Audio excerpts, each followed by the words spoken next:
Ladies and gentlemen, we are live and back with not another breakdown, but another live show, the BigJive MMA Show, coming to you hot on a Wednesday night. We got no UFC this Saturday, so what are we going to talk about? We're going to talk about what's going on with this White House card. We got a little Dana White action saying that they're starting to match make a little bit.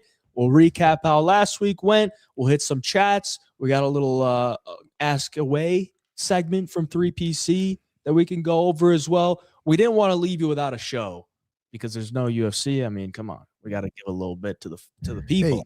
So here we are. Thank you for joining us tonight. BP, how we doing, brother? Doing great. I'm glad, we were going to take a week off initially, and Hayden hit me up a few days ago. I was like, let's just do it. We got some momentum right now. We're still gelling. This is our fourth show together. Had to do it for the boys. Had to do it for ourselves, more importantly. And what I want to do right now is Hayden and I want to get your opinion on the chat. So everyone knows that listen to my podcast, I had a pretty fire intro with my guy, Griff. Griff, unfortunately, got held up. He couldn't do this. He had some situations going on, but he let his friend do an intro for us. It's pretty good. I still might go back to Griff when he gets that stuff cleared up, but I need to play it for you right now. We were going to start the top of the show with it, but I want to get the boys' vibes. I want to see what they think. Let's make sure this gets through. Here we go. Hey, BigJive MMA Show. It's time to place your bet. UFC, yes indeed. Ain't a show as hot as this. Hey, Jive, big gun. Hang on a second. Let me do one thing because Killed the vibe. I'm sorry, brother. All right, here we go. Okay. Because that wasn't coming through my mixer. So here, now we're gonna hear it in high def. Full audio, full fucking in your face. Don't fail me now. And it's failing me. Tech woes. Hey, there we go. BigJive MMA Show. It's time to place your bet. UFC, yes indeed. Ain't a show as hot as this. Hey, Jive, big gun. Time to empty the clip. Hey, what you know about Sicko Parlay? Stay tuned, never know what they gonna say. Yeah, let's go.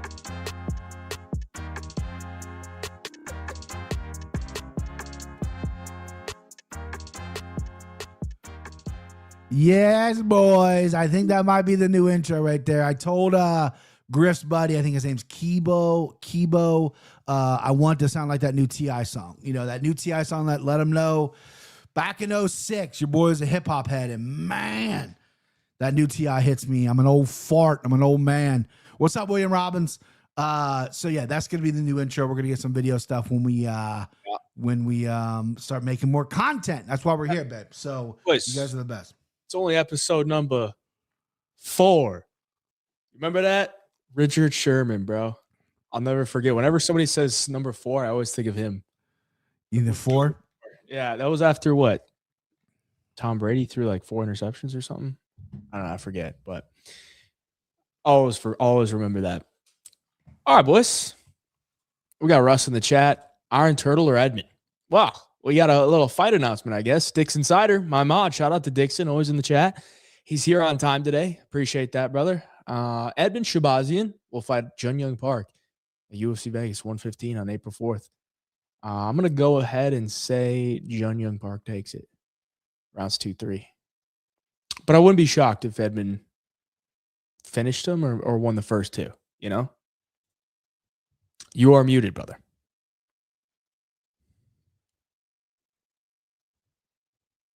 Unless I'm muted. Can anyone hear BP?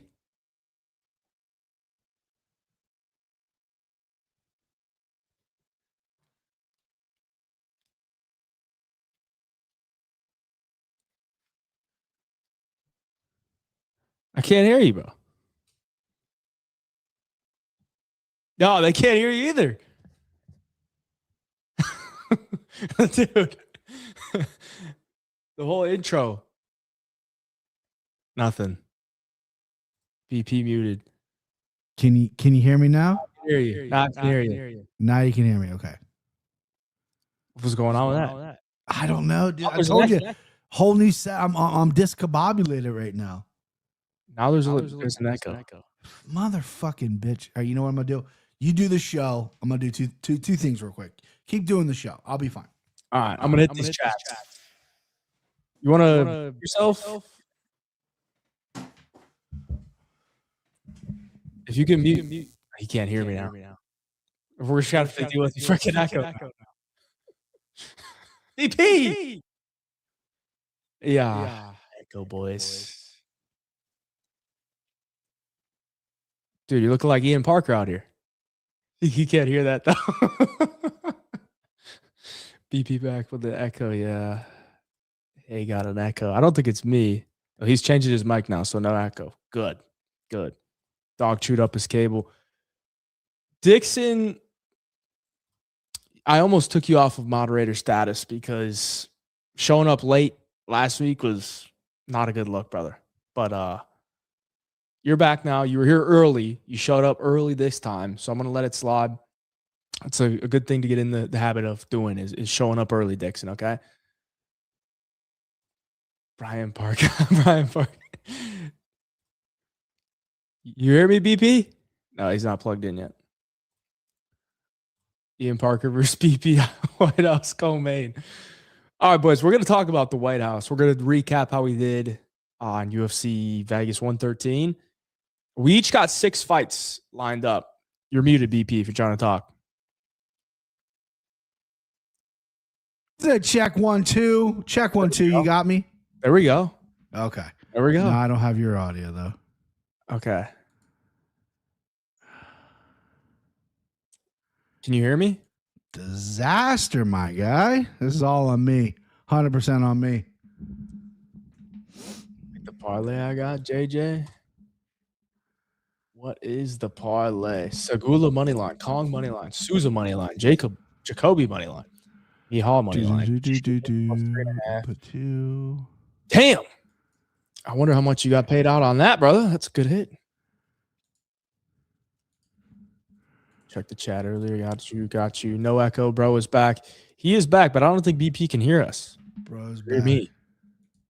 I'm back, but I got no audio on your end. I'm going to come back in.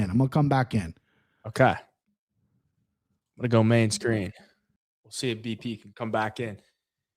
Come back like Leon versus Usman. Jive going to have to go full Anik on his ass. Dude, I'm going to have to start losing my shit. I'm in fucking last place. Biggest losing streak of the world ever seen. Dude, I've been cold too. I've been real fucking cold. Everything that could go wrong. It's been going wrong. It's been going wrong. Chidi and Jokawani line just got nuked, did it? What is it at now? Can't be that bad.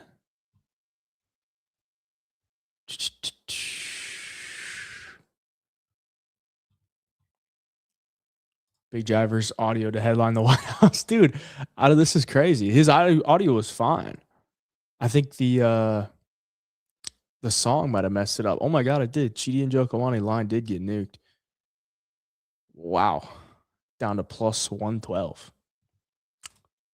$2,300 to bit my biggest hit by a long margin. Attaboy. Probably didn't have to put much on it either to get you to 2300. I think I got you. Do you got me? I got you. Woo-hoo-hoo-hoo. We're going handheld for a little bit here. Until I figure I got to get this on the stand. Man, what a disaster. I told you I'm getting all this new equipment in, and it all came late. And I had enough time to set it up. So luckily I had this old standby. So we're rocking, bro. He said he thinks that's a sign. It can't be the intro. What can't be the end? What do you mean? We got to restart, or you don't like the song? What are you talking about? Because I'm pretty sure like that you played the audio for the song. Yeah. That it messed up the fucked everything up. Yeah. It might have. Dude, it fucking might have. How do we get that chat on the bottom? I don't know. Did I do that? You must have. I don't think I did. Dude, I'm falling apart, Aiden. Let's get to the show, man. I'm gonna keep fucking things up. This is like when your audio was off, I said, what are you, Ian Parker in here? What's going on? Bro, I know. That is so funny. He's getting so much shit, and here I am. What's funny is like I no, I have no excuse. People that have been with me for a while know I have a tech ghost. They know your boy's struggling in that department. So yeah, it happens. Shit. All right, well, we got the live chat on the screen. I'm not trying to get that off, but hopefully you guys like it. You can see it. Technology 10-7 round one, dude. This is rough. This is so funny. Yeah, how do you get rid of that? That's funny. All right, chat's on the screen. On the screen. It's on the screen. It's on the screen now. All right, let's recap how we did last week. Empty the clip, BP. Let's go. How was the empty the clip? I believe we failed miserably, and I still will do that bet. We'll get him next time. I still will do that bet any day of the week. I still have no idea how that went. The way it went, it's unbelievable. Shout out to Marc-Andre Barriot. I mean, I thought the guy was done. I thought he was borderline a corpse. But no, I mean, Michal Olszewski, I mean, he fought good or whatever, and he definitely had moments, but what are we doing? Get him out of there. Get him out of there. Couldn't do it. I mean, I thought Barriot went in there trying not to get finished round one, which was like probably a good game plan, right? Probably a good game plan, but Olszewski hung around in there. Made it to decision. Look at that. Hey, Jives. Empty the clip.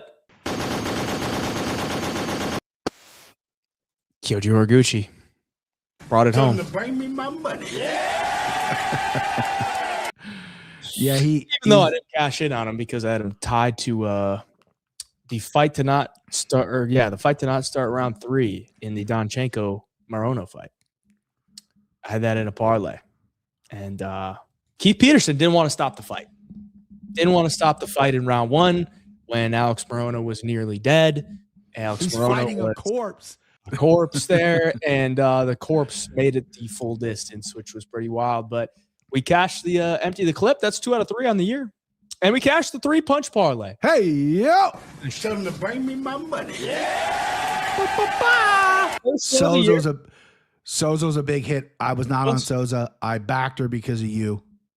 Well, I wasn't on Jacoby or Bautista. So at least they won, and at least that means the 3-punch parlay hit. And now that means the 3-punch parlay is 1 and 2 on the year, but that's a plus 316 hit. The 3-punch parlay is profitable in 2020. Let's fucking go. I know some people tailed it. A lot of people in 3PC tailed it. So I tailed it. I had a nice weekend. Besides this, the 10-1. Oh, that's my long shot though. Listen, guys. Let me real quick. This is the perfect spot to bring this up. Okay, I promise every podcast I'm on, I'm not going to talk about the woes with the Yannick and Florian podcast. Right? I'm seeing all the comments. It's amazing. It's incredible. There are some haters out there though. There are some guys in the comments that are chirping me. I love the haters. I love when people chirp me. I deserve it. Right? I got chirped from the Nico Price pick. I get that, but I can take I have thick skin. You can bust me all you want, but I can't ignore the facts, right? So people were speculating why I was on the show anymore. And 2 guys were like, oh, because his picks suck. His picks are trash. He's the worst handicapper ever. I was on that show for 4 years, 4 seasons of the Main Event Challenge. I went 3-1, right? I lost last year to Kenny. It was the only time I lost, okay? And my mom died January 26th, excuse me. So am I using the dead mom pass? You bet your ass, okay? I had a bad year last year. I lost my mother, cut me some slack. Big time this year. But the reason I got dropped is because my picks are trash was false because I was 3-1. Secondly, if that was the case, then why the fuck they got Ian Parker on there? You know what I mean? That's all I'm going to say. But the comments are much appreciated. You guys are the best, and it makes me laugh. And Ray Longo is the best, too.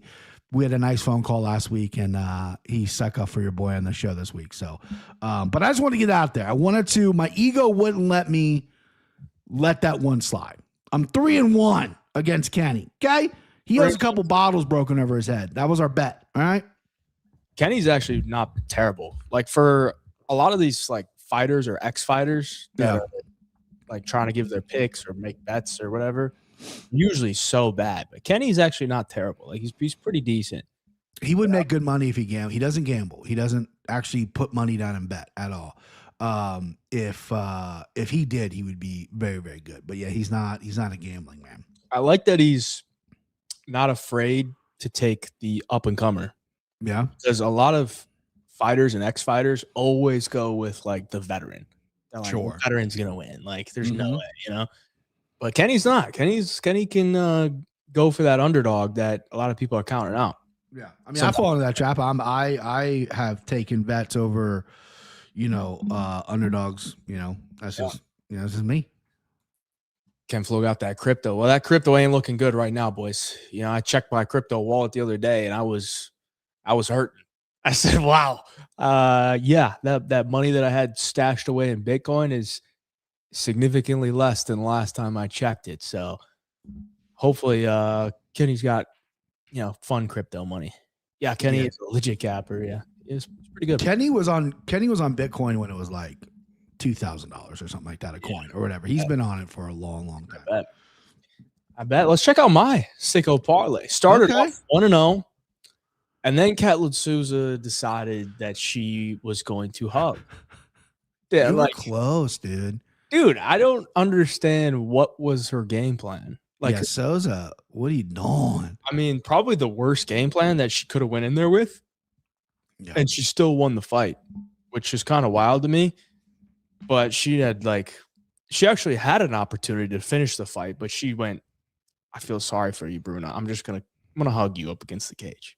Yeah. So she did. I don't know what the fuck she was doing, honestly, because she kept literally just holding her up against the cage, not even looking for takedowns, and then they would separate them, and then they would go back to striking, and Souza's like clipping her, punched her in the eye, and Bruna like can't see, and then she just hugs her. I'm like, dude, what are we doing, bro? I mean, I expected more from the lesbian, bro. The Butch. Yeah. I thought the Butch would go on there. She's got power. She had Bruna on some jelly legs a few times. And then every time you think she would step on the gas to get that finish, she didn't, and it's like, oof. But yeah, listen, Bruno by finish, or Souza by finish, I took. Oleksky owned her. Obviously, that was my empty to clip. I mean, listen, you were right there hitting that. I mean, the Wang over 1.5 was very impressive. She almost lost that fight, dude. I tweeted this out. If Moore would have got that submission, because I had Moore by submission 10-1, I would have on this show, my hair would have been platinum blonde. I would have dyed it just like Mora. And then someone goes, "You kind of low key look like Mora." And I said, "I low key take that as a compliment." On the show last week, you said she looked like a French bulldog. Yeah, I guess I kind of look like a French bulldog. You know what's so funny? I don't think I look like many people. Like, I don't have like a celebrity doppelganger much. There was a guy in American Idol years ago that my father-in-law thought I looked exactly like. But there's a dude I went to high school with who was like the grossest dude ever. He failed. Like, literally, like, he was supposed to graduate in 04. I graduated in 05. He's supposed to graduate with the class of 04. I don't think he graduated till like 07, right? Skateboarder, I mean, just gross dude. And people say we looked alike. And it fucking every time, I don't get my feelings hurt much. But when they said I looked like that dude, it fucking knife to the goddamn chest. You know who I get? Who? Recently. Okay. My wife said I looked like this person. Okay. And my friends that we watch UFC with also kind of agreed. Bro's not Eunice, bro. Bro's not Eunice. I mean, I haven't seen you. I got to see you in person, maybe, but I don't see it right now. I got the buzz cut, so like we're both buzz cut brothers and sisters. I kind of, who you remind me of a little bit just from watching right now, a better looking, more athletic version of the dude that hosts the Hot One show, Sean Evans. Have you ever seen Hot Ones, the Hot Chicken Wing show?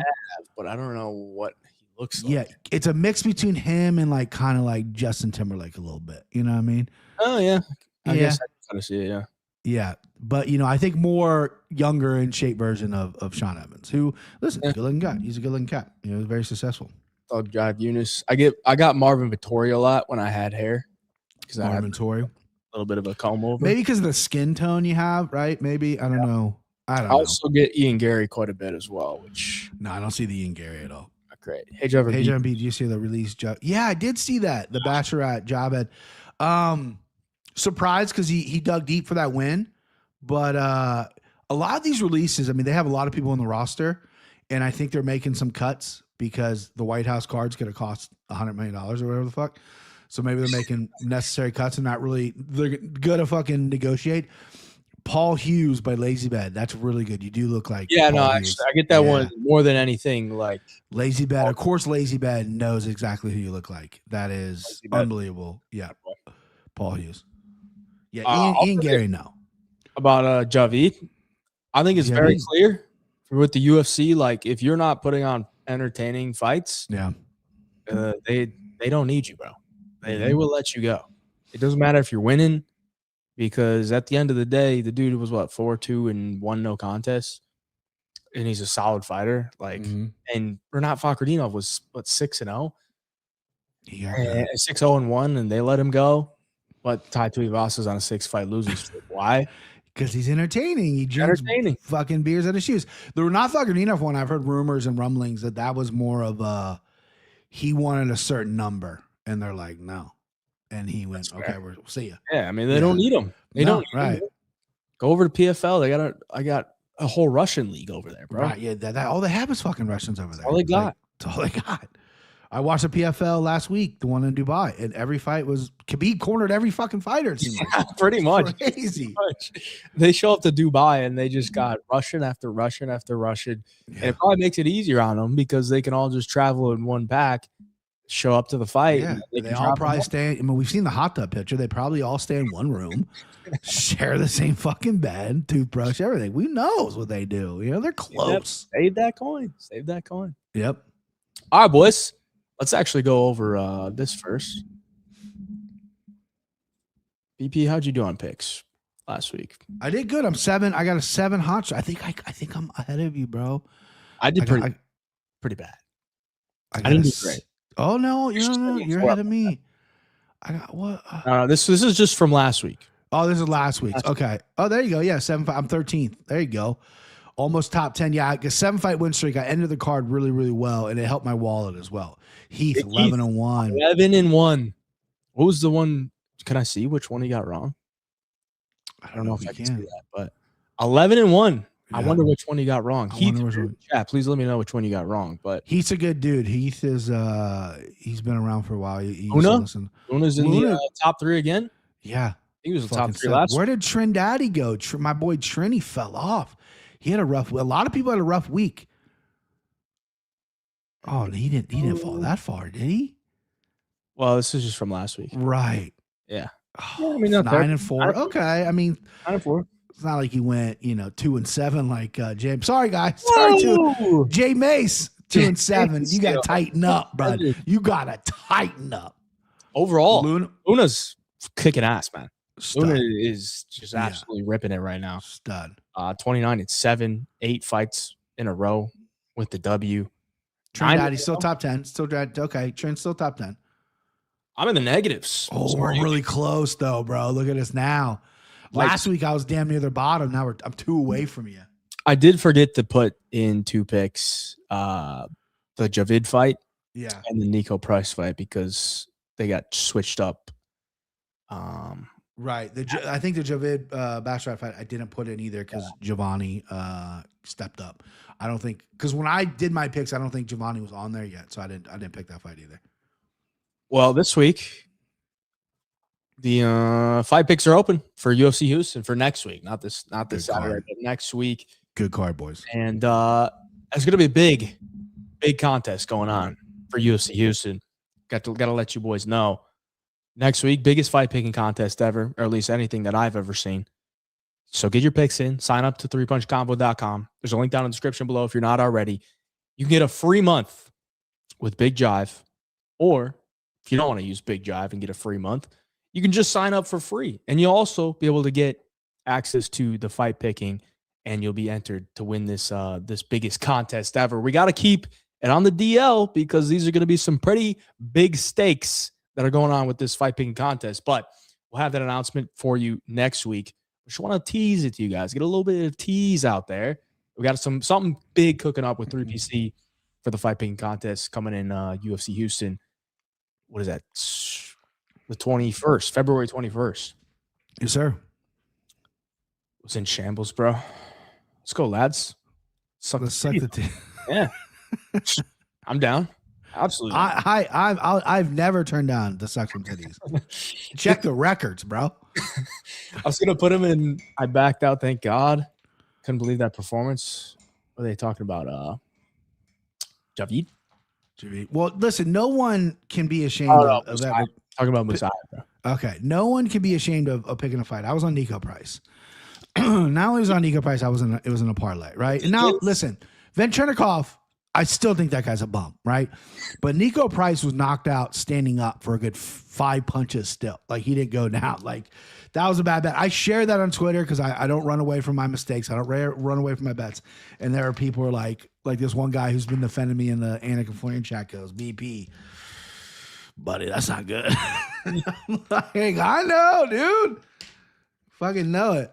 I mean, I saw the vision, you know? You can see the vision. Vertenikov shouldn't be a favorite over He like won one UFC win, you know? And Nico is, you know, I don't know. It was a bad pick. And we all have bad picks.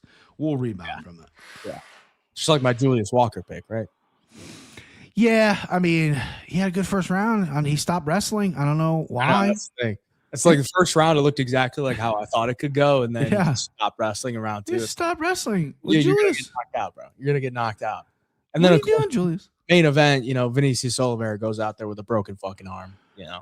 And apparently he broke it 51 days ago. Yeah, like, couldn't train. Dude, you had plenty of time to get a replacement. 51 days, the UFC's not gonna be mad at you.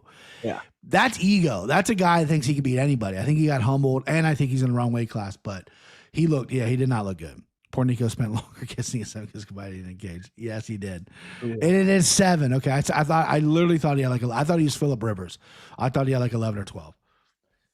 Julius was a deer in the headlights. Yeah. I mean, he's just not a very good striker, but he's not. And it's a big step in competition. And the game plan was just, he abandoned it quick. Yeah. And I think maybe he thought maybe I'm getting tired. Somebody strike this round. Bad idea when you go in against. He started picking him up in round 1. I'm like, dude, you're gonna gas. You're gonna gas picking him up, and a lot of lifts. A lot of lifts. All right, what do you say, BP? Should we build this? I mean, can we take a minute, chat, and look at this fucking these two guys right here? I know it's AI AI generated. But I'm gonna need to start wearing suits, brother. I haven't worn a suit since the last wedding I went to. And I got the American flag pin and everything. I mean, that just looks right, dude. That just looks right. UFC, if you want this on your screen, I mean, Hayden's all patriotic. I mean, what are we doing? You know what I mean? What are we doing not putting on TV? I kind of got a vision now. I'm like, I got to get an American flag suit with an American flag cowboy hat and pull up to the White House for the White House card. Yes. And this is a great White House card, chat. And when we get to the 3PC chat later that I posted, it did get a little political, which isn't really my area of expertise, but we'll do the best we can. We'll navigate those waters. Okay. All right. BP's UFC White House card. So essentially what I've heard, we got 6 fights. Mm-hmm. They're not going to do a big card. They got 6 fights. Apparently, you know, some people were saying there's going to be 6 title fights. I don't believe that's going to happen. So we got a main event and a co-main event, and then we got 4 other bouts, as many title fights as you want. BP, first fight of the night. He's saying UFC debut against Mick Parkin. 1776, baby. America. You have the hottest heavyweight prospect anywhere in MMA. This guy is it. Why not sign him? Put him on the White House card. Promote the fuck out of him because heavyweight's basically dead. Give him an Englishman that he can absolutely style on, whether it's on the feet or on the ground, a ranked Englishman. Immediately get him in the rankings. Because Gabe Stevenson, listen, this guy failed in the NFL, but he never played football before. He just thought he was so goddamn athletic, he can do anything. Failed in WWE because he doesn't have a big personality. You don't need that in MMA, bub. All you need to do is go out there and knock fools out and look fucking great doing it. This dude's a freak athlete. You throw him on there. Mick Parkin makes it on the White House card just because he's ranked and he's English. America versus England, bro. Okay, that's history, Russ. That's history. Michael Chandler. Fuck Michael Chandler. Man, he's retired 10 years ago. Mick Parkin at the White House, man. Yeah, brother. Honestly, I almost put Walter Walker there, but I like Walter, and I don't want to see Walter Walker get steamed. And I almost put up your boy Josh Hockett because that's the matchup you want. You want Stevenson Hockett. You're like, yo, Hockett's a better athlete. I think Mick Parkin, who's ranked in the top 15, promote the balls off Stevenson. I mean, imagine how jealous the rest of the UFC card would be if this debutant who's got 5 fights shows up. Oh my God. And you know he's getting a bag. I'd be pissed, dude. The minute I sent this to you, I'm like, a lot of people are going to disagree with it. I get it. And then the more I thought about it, I was like, imagine if you've been on the roster for X amount of years and you're like, this dude gets the White, because everyone wants to go in the White House, regardless of your political beliefs. It's going to be the biggest card ever. Someone in the chat did say that I look like a chubby lesbian in this picture. I strongly disagree. Strongly disagree. It was a very good insult, though. I strongly disagree. I think I look like a fucking handsome, thick boy. Yeah, there you go. Adam Mueller got me. Strongly disagree. But I mean, again, blue is usually not a color I wear a lot, but I'm gonna have to start wearing it because I think I look goddamn good. But yeah, Gabe Stevenson parking, kick the night off. I fucking hate it. I mean, listen, you got John Jones's protege, you got the Olympic gold medalist, you got Mr. America steamrolling a fucking Englishman. Fucking UFC fight. You're gonna throw him on the White House card. That's how you build a star, bro. That's how you build. That's what they used to do back in the day. They would feed these young up and coming guys, these old guys, right? I almost put Derek Lewis too. I would say at least do that. If you're gonna put Abel Stevenson on the card, give him somebody that actually. I can live with Derek Lewis. Derek Lewis, though, I mean, the guy, guys, he's corpse status right now. I mean, the guy's cooked, right? He might get a couple more knockouts, but he's cooked. Let's go to the next fight because people love it. Yeah, I mean, how could you not like this? Strikers delight. Two different opposite style strikers. You got Carlos Pratis, who is very loose Muay Thai, kind of a little bit of a karate in there. Then you got Jack Della, who's just a solid boxer, touches the body really, really well. Head high, body, head body. And then the head movements there. I don't think wrestling's going to be a part of this. I know this fight might happen. I think there's heard rumblings that it might happen on 328 or something, or an event later. I love this fight, though. Strikers delight. There's no way it's going to be a boring fight. You got to put in front of the White House. I know they're not American. People are going to be a little upset that neither of these guys are American. We got Australian, we got a Brazilian. People want Americans. But I think this is going to be one of the better fights you could put together if you're the UFC, and I think they know that. It is a great fight. I wouldn't be mad if it's on the White House card. Because at the end of the day, you don't got to see an American possibly lose, and you're going to get a great fight. So, I mean, I'm down. And then this won't take away from the American before him, Gabe Stevenson, that dominates. People are still going to be riding high on his domination that they're like, okay, we need a minute before we reach for another American. That's, because Gabe Stevenson's going to light the world on fire. I like it. Number 3. Sugar Sean. This is a fight I've wanted for a while. Another strikers delight. I'm a very big. I like striking. That's my base. And I think both these guys have been circling around it for a fucking while. And I think they're very similarly built. I think their striking is a little bit different. I think Sandhagen is a little more fluid. I think O'Malley, right at his current. God damn, people. I thought I looked like a fucking stud. I'm getting lesbian chirps, bro. I love Sugar Sean though, and I love Corey Sandhagen. I think they need to fight. I don't think either. I think Sugar is not interested in this. I think he literally he'll wait for the winner of Jan and Marab if they fight again. Like, he won't take this fight after him just getting back on the win, but he needs to. This is a dynamite fight, I think. I like it. I don't think it's going to happen, but no, I don't think so either. Then you got Topuria and Sarukian. I do. Now, BP, before I say anything. Yeah.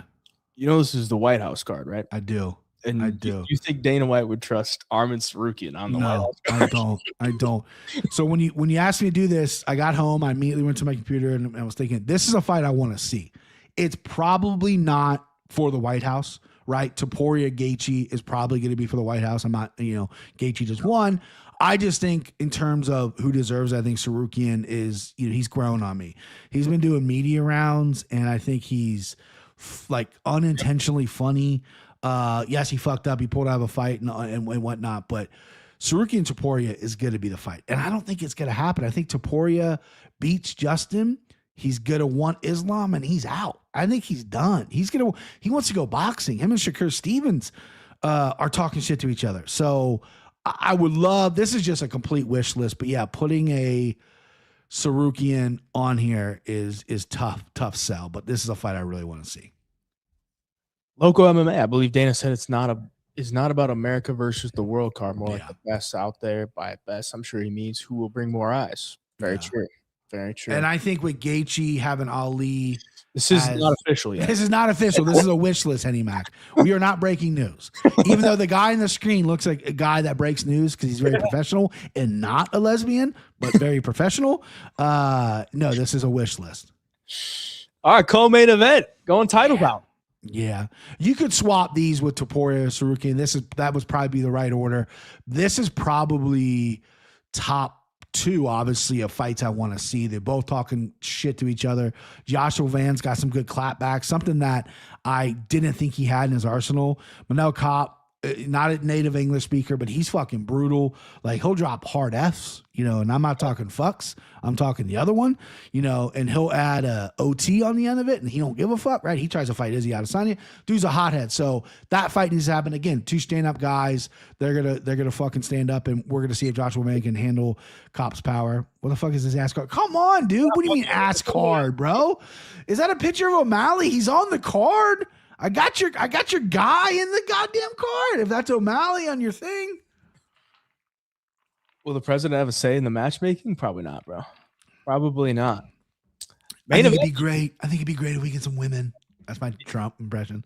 He just wants fucking Mackenzie Dern.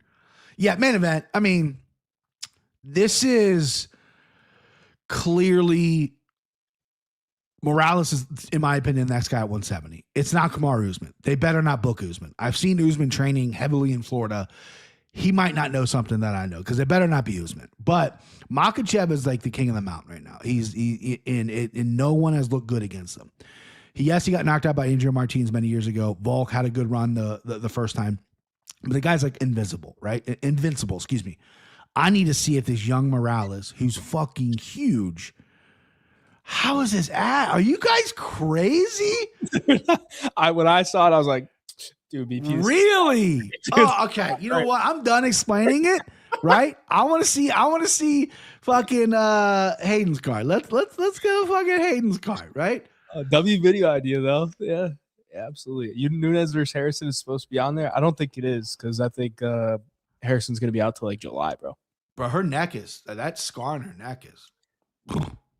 All right. Well, I think mine's a little bit better. I'm not gonna lie. Okay. All right. I'll be the judge of that. I'm gonna be very critical. Here. Chat can judge it as well. You don't gotta say it's good or if you think it's bad. Go ahead, chat. Let me have it. First fight. We gotta start it off with something a little bit. Gotta have an American there.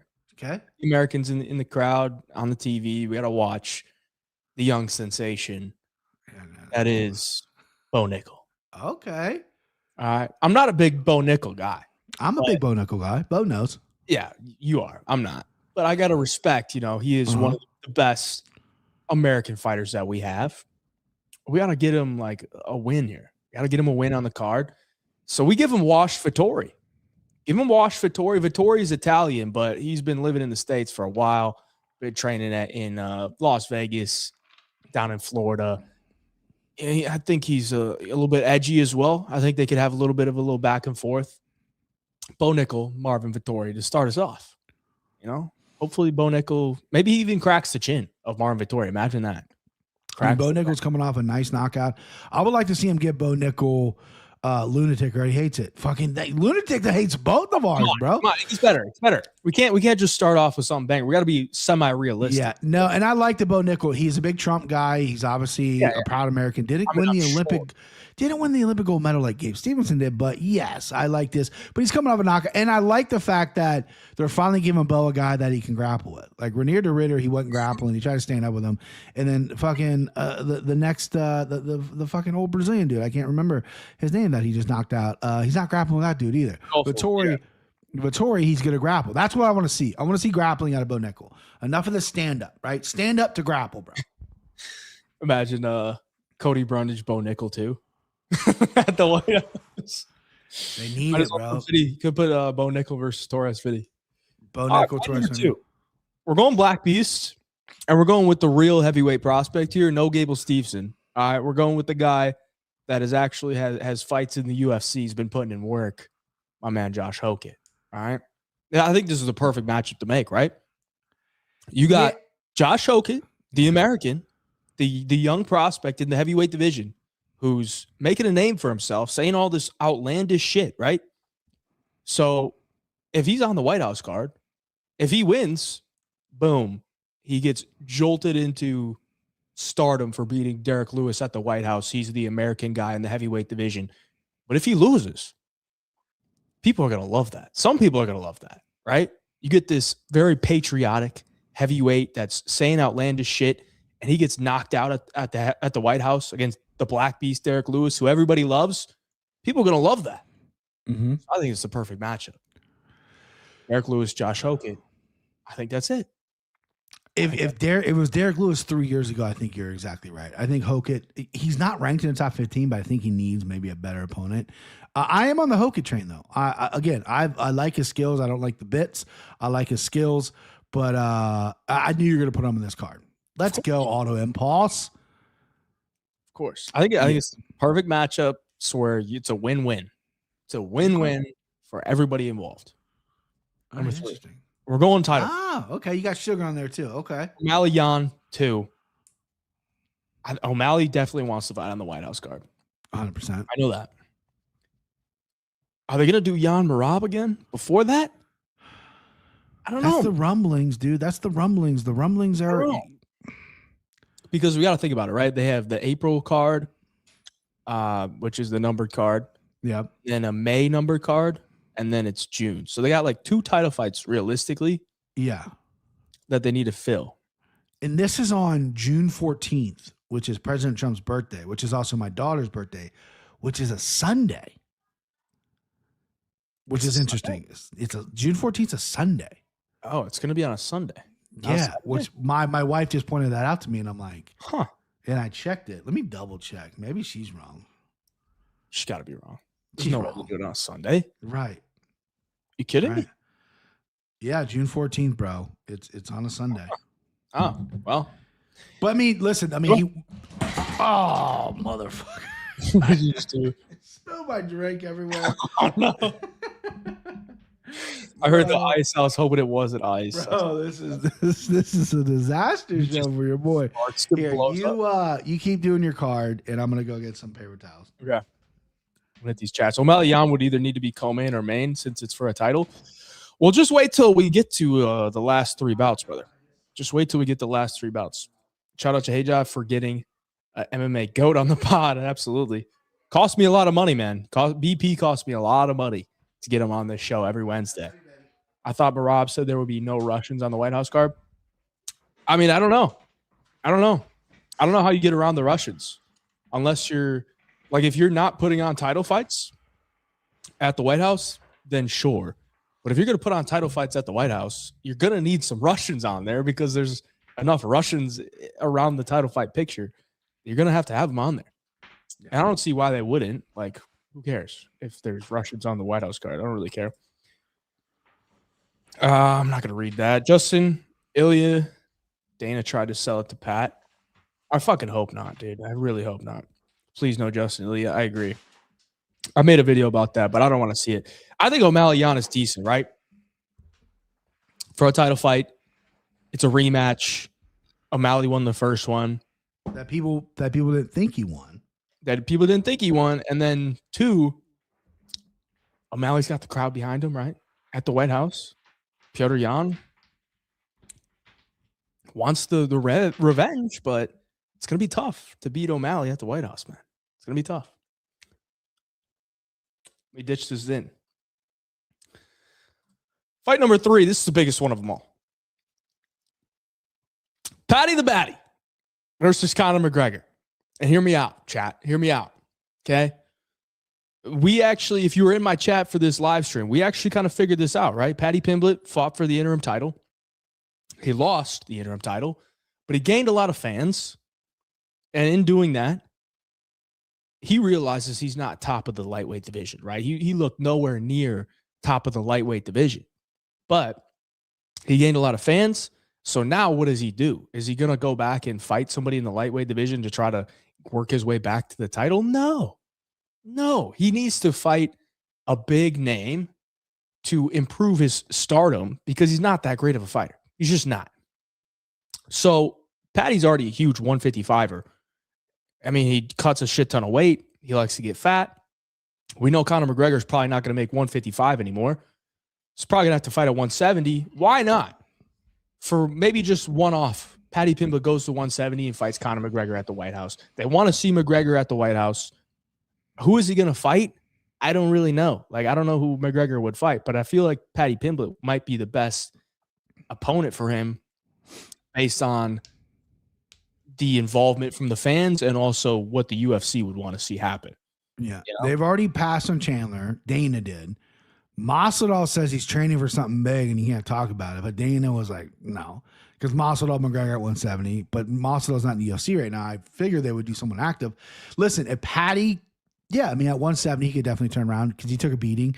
And I think he did say he wants to get back in it in this summer. So the timeline would work out. And they have a little bit of history as well. I think they were friendly. I mean, Cage Wars guys, I think they were friendly. And then I think now they're a little bit, I think McGregor, did you hear that rumor that McGregor pulled up to his house and Paddy wouldn't come out or something like that? Have you heard that? Yeah, there's like a rumor that McGregor literally was in Liverpool, showed up to Paddy's house, and Paddy wouldn't come out. And I mean, listen, if Conor McGregor's out there in the middle of the night with like 14 different dudes, probably yoked out of his mind, I probably wouldn't leave my house either. But that's the rumor. Nothing's been confirmed. Neither have confirmed it. But yeah, listen, I like that fight. I was thinking about putting Conor on the card as well, but Conor be lines in the Oval Office. He's a changed man, bro. Yeah, he found God, and he is. I could see Conor versus Nate 3, but at the same time, like, dude, they're so old. Like, whatever the Diaz brothers have in their brain, because I heard Nick, who's 40-something years old, say he wants to fight Islam and someone else. I forget who else he said. And he's like, I think I could beat those guys. I don't think those guys are that. And I'm like, bro, you look terrible against Robbie Lawler. Like, everyone felt bad for you. Yeah. And you want to come back after being in rehab. You know what I mean? And then Nate Diaz, he's 42, and he's just like, yeah, I'm going to go back to UFC and win a title. It's like, when you were in your prime, you couldn't win one. You're going to win one now? I want a little bit of that, I do too. I mean, it's a superpower at the end of the day. You think you could do anything. Yeah. Be unrealistic. Might get you in some trouble, but it could help you in some ways. I actually think Paddy Pimblett McGregor could be the main event, but out of respect for the next two fights, I had to leave it off of the co-main and the main because it's not for a belt. Co-main, we're going Pereira versus Jones. Okay. I don't love it, right? Sure. As a diehard fan, like, I'm not really trying to see a Jones versus Pereira fight, but I feel like for this card, I could definitely get behind it. Get behind it. I don't know if it would be for a title because I don't know what's going on with the heavyweight division. It'd have to be at heavyweight. Sure. Yeah, Jones ain't cutting the 205. He's not going to make 205. But I feel like it could be for a title if Aspinall vacates, or maybe it's for an interim title, whatever. Even if it's not, I feel like it's definitely worth being a co-main event because I mean, it's fucking John Jones. John Jones is not fighting in anything outside of a main or co-main event. And you'll see why I put it at the co-main event once we get to the main event. But Pereira Jones, I mean, they're both 38 years old. Mm-hmm. But, obviously Jones feels like a lot older.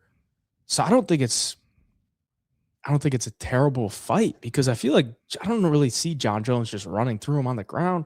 I feel like Pereira could match some physicality. I think Pereira's a lot faster.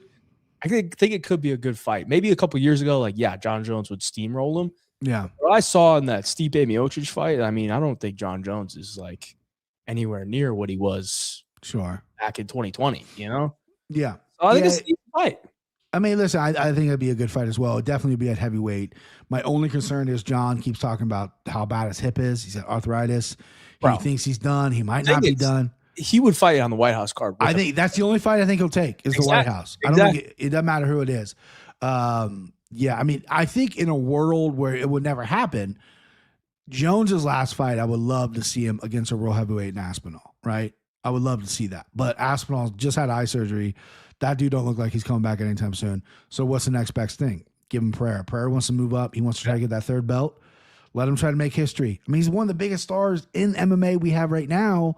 Doesn't speak a lick of English, but people love him, right? And, I can't disagree with that. I can't disagree. Curious to see what your main event is. Curious to see. It's the biggest fight of all time. Oh. It's the Okay. biggest fight of all time. Okay. This would be the meta of MMA in history. Islam Makhachev versus Ilia Topuria. There's no other fight in MMA history that would be this high level, that could be this great of a matchup. We have the undefeated Ilia Topuria, champion in 2 weight classes, going up to 170 to try to become a 3-division champion, taking on the guy that has dominated the entire division of lightweight, moved up to welterweight, dominated the champion. And you know why I decided this was the main event? Because ultimately I gave up on the fight, right? Yeah. I gave up on it. I don't think it's going to happen. But I saw this today. Yeah. Islam Makhachev wants Topuria fight at the UFC White House. I saw that as well. Islam would like So to now- fight. Now Islam's calling for it. He moved up to 170, running away from Ilia Topuria. Ilia Topuria doesn't fight for the lightweight title. He offers up an interim title between Justin Gaethje and Paddy Pimblett because he's going through all that stuff. Now he's past all that stuff. He's through the relationship issues. He's ready to come back. Why not come back and fight Makhachev at 170 at the White House? You still get to hold on to your 155 title because, I mean, they could honestly just do another fucking interim title between Gaethje and Sarukian or whatever. Sure. Like, it's not going to cost you anything as the 155 champion. Go up to 170, fight him at the White House. Biggest fight in the history of the UFC. Bloom Don't Dog? disagree with that. I love that. You know, the chat seems like your card. I mean, I'm gonna be honest with you. I'm an honest guy. Your card's better than mine. It's a lot better than mine. But Gabe Stevenson, though, you gotta feature him in this card. I think that's a good idea, bro. Dude. Oh, no. And also, just think That's about a fantastic card. That's a fantastic card. Just think about this card like from a press conference Sure. standpoint as well. You got Topuria and Pimblett on the card. You got Topuria and McGregor. Everyone says that Topuria like tries to copy McGregor. You got O'Malley McGregor. You got McGregor Makhachev. I mean, just think about how cinematic this entire card could be. Right. You got Jones. You got Jones playing the religious card. Right. This is my last one. Thank God. I'm a family man. McGregor's fucking dishing him some coke. Yeah. And then you got Pereira just going, Chama. You got Pimblett McGregor to steal a show. You got O'Malley probably busting Jan's balls, but Jan's got to talk to a translator, so we don't know what's being said. Bro. Lewis, Hoke is going to do his bit. Lewis talking shit about Gable Stevenson to John Jones. Vittori's going to say some corny bullshit about Bo, and Bo's going to just laugh and go, "We'll see come Saturday." But yeah, no, I mean, yeah, the press conference alone would be electric, though. Oh wow, I love Hey Jives, but BP's might be more realistic. Hey, chat. Hey chat. Straight cash, homie. What is that? Straight cash, homie? Yeah, straight cash, homie. Because he doesn't have the Nick Diaz gene in him. Yeah. I got a little bit of it. BP. Hey, I thought Lunatic was roasting my card. That's crazy. I think this, like, literally, if you stack this card against my card, and you're like, which one are you turning into? I'm going to turn her into this one. I'm going to watch the Gabe Stevenson fight on mine, and then I'll flip over to yours. Ryan, I kind of agree he might be cooked at 70, but I'm still down to see it. I'm still down to see it, right? 100%. Yeah, it's important. People keep talking about his height at 170. I get it. It's a one-off. He's a thick kid, right? You know, being short doesn't matter. Someone said Matt Sarah was short. Yeah, Matt Sarah's real short. Matt Hughes, who's one of the best welterweights in all time. He's listed at 5'9". Dude, he's every bit 5'8", right? Like, he's not like a big dude.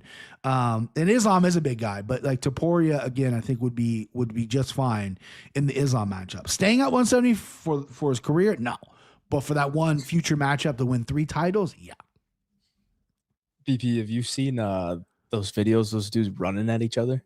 Oh my God, crazy, bro. Russ said that might sneak a power slap fight on there. How about we bring one of these in here? How about we have Josh Hockett? We have Josh Hockett and Gable Stevenson Polish, dude. Oh, it's so brutal. I think is Australia, New Zealand, or something. Those both look like big. Golly. Golly. I saw a buddy do that drunk. He woke up and thought someone was chasing him, and he ran right headfirst into a parked van, and knocked himself clean the fuck out. But not like that, dude. Those dudes are just golly. How do you win? Like, what's the point of winning? I don't know. Oh, that's so brutal. whoever falls back the least amount of yardage, maybe. Yeah, or who doesn't get. I've seen ones where guys don't get knocked out. So is that like you win if you don't get knocked out? But man, that's brutal. I mean, I'm not a fan of slap fighting myself. I've watched it a few times, just being bored, and I'm fucking addicted to violence. But it's not for me. I much prefer. And I'm not even a jiu-jitsu guy. I'm my preferred is striking. But I watch UFC BJJ all day over slap fighting. You know what I mean? I can't get into slap fighting. Yeah, I was kind of into slap fighting at the beginning, but then it just got too repetitive. I'm like, yeah. Like the whole thing started because of that big Russian dude, the dumpling dude, right? He went viral, and he was like slapping watermelons, busting them and shit. He's like their champ or whatever. He's in the fucking league. He hasn't knocked anybody out. I think he knocked one dude out, right? It's like they brought this guy over, they're paying him a ton of money. He's not even like a fucking star. And then they got like weight classes and shit, and they had the reality show. And I look at these guys, and they're like 2 and 4 MMA fighters, like MMA fighters that make it, so they're fucking slapping each other. Yeah, it's just, it's not for me. And the fact that Dana now, with all the court documents coming out, he's like not even involved in the UFC, right? He promotes it. That's it. His main focus is Zuffa boxing and slap fighting. I can get on board with Zuffa boxing. I thought, the one thing I really love about boxing is the individualistic of it. Like people really, they make it their own. They wear their own trunks. Each fighter gets custom gloves made, whether it be from Cleto Reyes, whether it be from Grant, whether it be from, Rival. And then Zuffa boxing kind of took that away. It's like they were in plain shorts, and then a lot of them wore just black Zuffa boxing gloves. So they're making it like UFC type boxing, which I don't like, because I wish there was more. I don't mind the uniform deal, but like if I was a UFC fighter and I call up, Venom, and I go, hey, I want a rainbow pair of shorts for this next fight. Like, why can't I do that? Like, I should be able to ask for any color I want, and they should be able to make it for me. But yeah, whatever. But yeah, let's get to this. BigJive. Ask away. Oh, hold on. What's up? Some breaking. Ooh, makes sense. Jelton Almeida's gone. I think he's gone, not based on his performance, which was bad. I think it was when he said, oh, the reason people boo me is because I'm Brazilian. And it's like, huh? The biggest star in the UFC, in my opinion, or at least one of them, is Alex Pereira, and he doesn't get booed, right? Anderson Silva never got booed. Well, I mean, he did it when he fought, like Talis Latis and Damian Maia, but I don't know what this dude was smoking. Like, what do you mean? Like, it was just like, he at least in that third round tried to fight a little bit. I thought he would get slept because the chin's gone, but yeah, he's like, I'm going to 205, and the UFC's like, no, you're not. Yeah, you're going to 205 in belt in fucking PFL, bro. Yeah, he's going to PFL. Might win a belt. Yeah, I don't know if who would he beat at PFL? He could maybe beat Henin, their big heavyweight that fucking has zero ground game. Yeah, could probably beat that guy. But isn't there heavyweight champ over there, the Fedor's protege, the Russian dude who was at 205 now he's at heavyweight, right? I forget his name. I think that's the champ right now. No, it's Is it not him? I think it's Corey Anderson now. Heavyweight champ? Yeah, I think so. What? Corey Anderson? I think he just beat Goltsov, who was the champion. Corey Anderson. Yeah, I'm looking at PFL champ. Oh no, he's light heavyweight. I swear, I swear he just fought Goltsov. Man, this is how fucking pathetic it is. I typed in PFL heavyweight champ. Nemkov is the heavyweight champ. Yeah, that's Fedor's protege. I typed in heavyweight champ, and I'm strolling down, and there's no answer for it. Like, I think it is Nemkov. Yeah, because I think he beat the Henin Ferreira last time out, and he looked decent doing it. He'll be undersized, but yeah, I mean, listen, Jelton Almeida, you're laying on your feet, bro. Just be more aggressive. When you actually take someone down, finish him. Punch him, do something. I thought he'd get cut after Derek Lewis. The Derek Lewis one, that fight was, it was bad. They gave him a leash, man. They gave him some opportunities to like go out there and fucking show us. And he got a couple wins, but to the blobs of the world, the Romanovs and yeah. I mean, Romanov just fought in the PFL heavyweight championship and lost, so he could get there. He was the guy that came in. He was another guy that was on the Russian gas, came in the UFC off the gas, had a lot of weird fights where like got kicked in the nuts, disqualification, and then would just became a gas bag. And yeah, he's over in the PFL, and I think people really thought he would do something over there, but nah. Heavyweights, that's why we need Gabe Stevenson. We need guys like Josh Hockett. We need a juice in this fucking division for sure. All right, BP, what do you say? Let's go. 3PC. What's up, chat? John Pork. What do you think? You're both high school sports experts. I mean, listen, I think Hayden's going to answer this question better than me. He's a way better athlete. I played baseball growing up. Mom wouldn't let me play football. I played football in 8th grade, and then wasn't allowed playing in high school because my grades were so bad. And then I tried out for baseball at my school, which is a huge thing. West Side Cincinnati, that's where Pete Rose is from, Barry Larkin, Ken Griffey Jr. So baseball is huge in the West Side. So I tried out for the freshman team, and the first day of tryouts, I got in a fight with a kid, and I broke his pinky or something, and that kid ended up being an assistant coach, his son. So tryout didn't go well. So I did not play sports in high school. So I know Hayden, sport fighter. Yeah, boy, I'd gotten a lot of fights, that's for sure. Getting in fights on the baseball diamond is crazy. Bro, I got suspended. I know people look at me, baby face, fat. I got in a ton of fights growing up. I had a very short fuse anger problem, and I really enjoyed fighting. From 5th grade to senior year, I got suspended at least once for fighting in school. That's crazy, dude. Yeah. Senior year, they tried to expel me, and we appealed it, and we got lucky, but. Yeah, West Side Panthers represent. That is my best friend growing up. I've been best friends with him since 2nd grade. He can confirm everything I'm saying right now. He one of the best fight stories ever involves him, where I'm not going to tell it now because it's too long. But yeah, that's Smitty Cent. What up, Schmidt? But yeah, Hayden, your high school exploits. You were a high level football player. Yeah. What was your position in baseball, though? I play. So my dad and I started our own team, right? In Delhi, where I'm from, it's either select teams or not whole. And my team that originally was on abandoned, so we're like, let's just start a new West Side Panthers.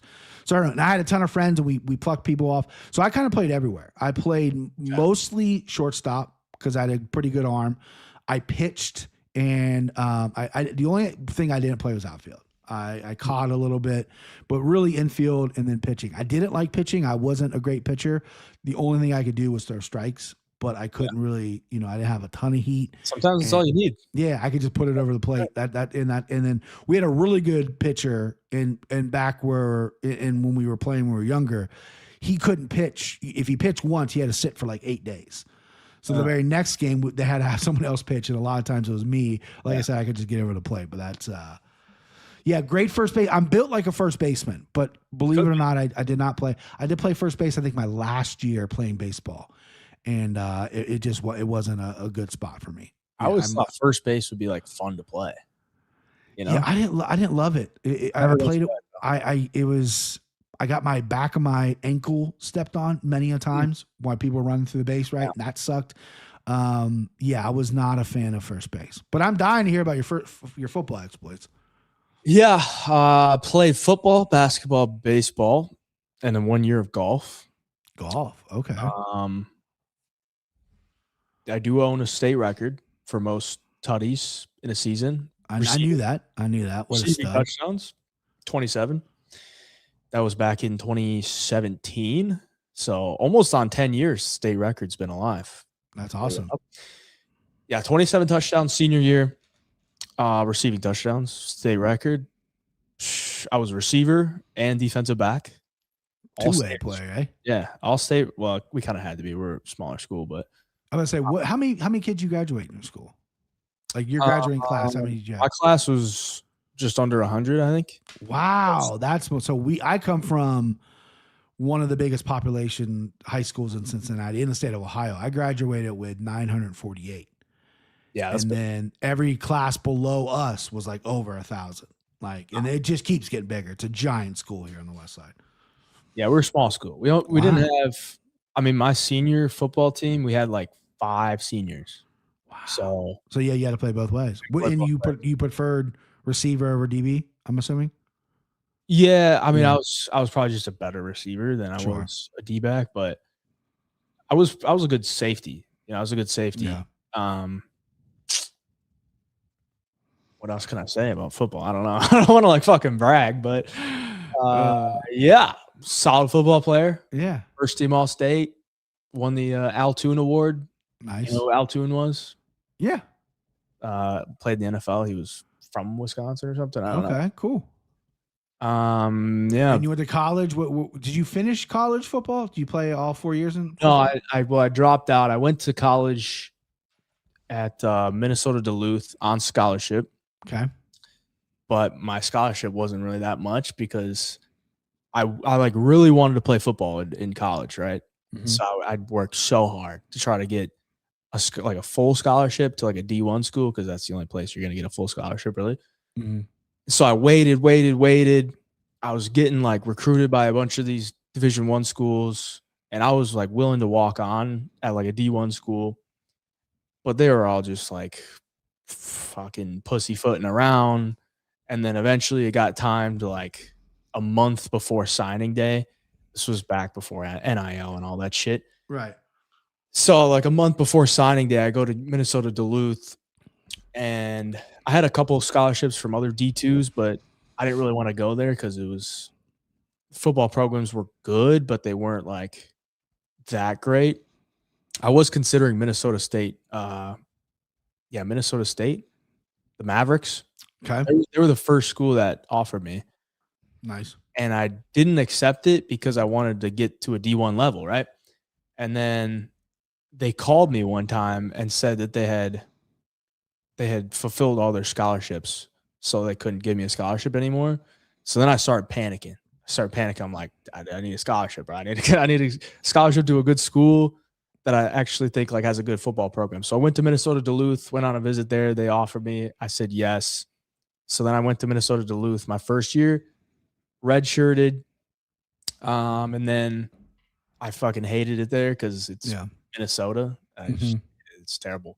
So then I moved back to Wisconsin, transferred to UW Whitewater, played there the next year, mainly backup receiver, special teams. And then we went to the national championship that year, 2019. Mm-hmm. Played with NFL Pro Bowler Quinn Miners on the Denver Broncos. And then we lost the national championship in a rout. We got destroyed. So that was basically my football career. Yeah. Basketball in high school, we were pretty good. Went to state my junior year. We lost. And you're going to think it's fucking hilarious, but small school, right? Mm-hmm. So, I mean, we don't got a lot of athletes. I mean, we got some decent athletes, but we don't have like gifted athletes. You know, it's a small pool to pull from. How tall are you, by the way? I'm 5'11". 5'11", okay. I'm not going to say I'm 6 foot because I've never been 6 foot, but I'm 5'11". All right. And we played 5 guards.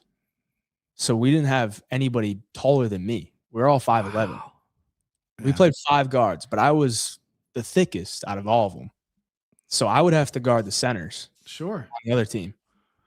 And the first game we played at state, because they do a semifinal and then the championship game. First team we played at state, I had to guard a 7'1" center that was going to play Division I. It reminds me of the Zion Williamson one where he's like in high school and that little kid's guarding him. And the fucking kid's like, give him all he's got. And now Zion Williamson's like, what? And he wasn't like some twig 7'1". Like sure, he a big thick kid, yeah, huh? Probably 260. And like there's nothing I could do. Like literally nothing. Like all I did all season was guard the tallest guy, play front defense, and then I get help on the back side. But in this case, I play front defense. They can just lob it over the top and he can just catch it over me. Like I can't do anything about it. So we lost that game and we lost at state. But basketball was good. I was a sharpshooter. You want to hear my basketball story? I played for an organized team in 3rd grade, and I'm a really bad basketball player. That's my worst part by far. I was standing there on, they're doing free throws, and I'm waiting to rebound it or whatever. Kid next to me reaches over and grabs my dick through my shorts. Swear to God, and I fucking punch him. Just knock him out. Not knock him out, but fucking socked him. He goes down. They kick me out of the game. And the coach who didn't like me already, he's like, you're off the team. That was my basketball fucking, I swear to God, it's true. Kid grabbed my dick. I was wearing these tiny little fucking orange booty shorts they made us wear, right? You had to give the uniform back at the end of the year. You couldn't even buy it, right? This is back in the fucking 90 whatever. Kid grabbed my dick. And I fucking just hit him.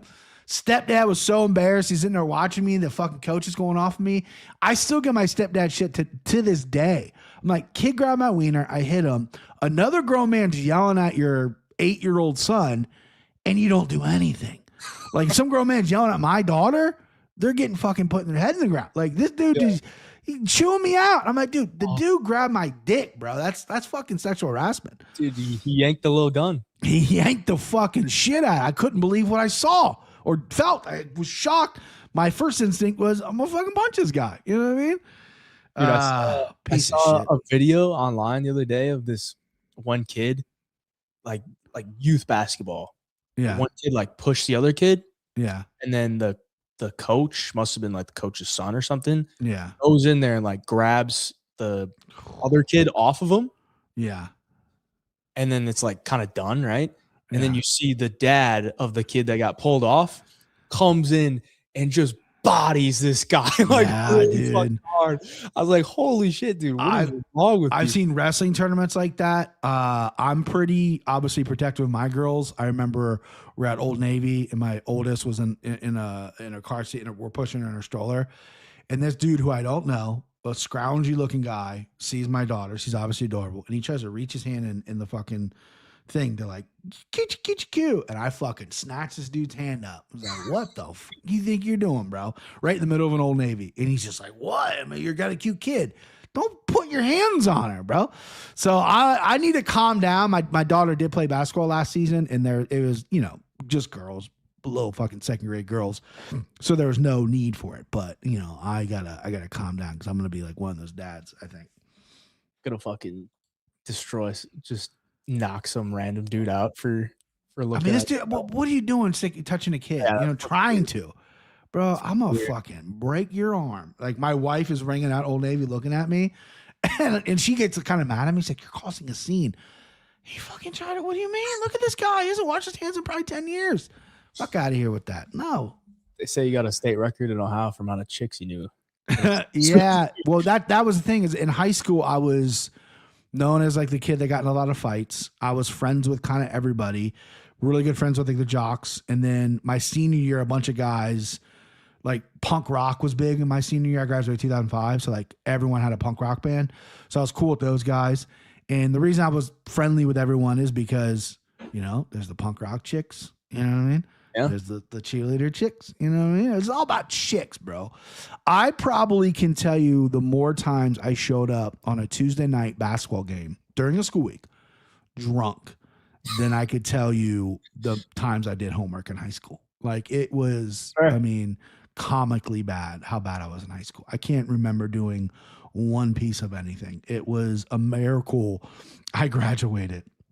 See, that's the thing. Like I was a good student.